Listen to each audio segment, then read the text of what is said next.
koe mea rewa e hoko atu ki ai, ko te whao, ko ku whakakaukau pia ako ke whao moha bass, ai ki foi piti kona ngā whao, hoko alpe mea tatau, plug in. Koe pēs o ko whawhao ngā I he citrus. Citrus. Ko kiliki pia ki foi ko ngā koe. He.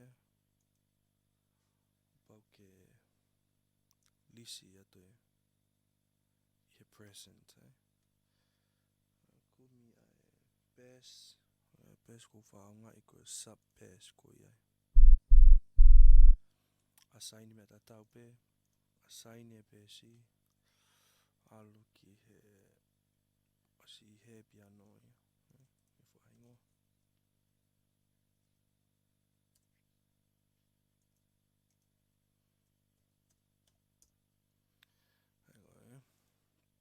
Koe nā tula koe pēsi, he kai ke fuu leo lahi au pito.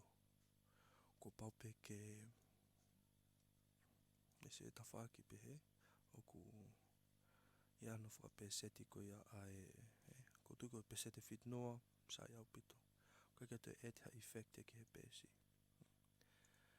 Ko mele hoko ki ai ko no whao P1040, click pehe, bass, os, enter. Click koe lalo he, o ku te keke whao ha pēsi. Mea tatau pe double click, right click, piano roll, pate ki hangai o whao e pe. Ka pute pēsi mea mau inga pute whasi. Te whaat peha ki pēsi.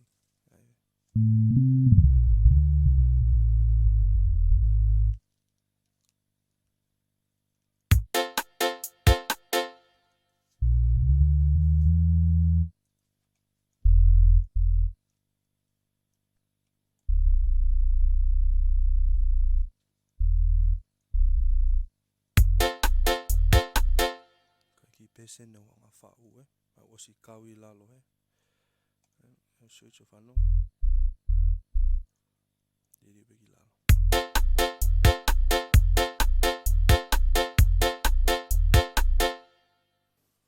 Tuma koe pēsi toi furihi e piti.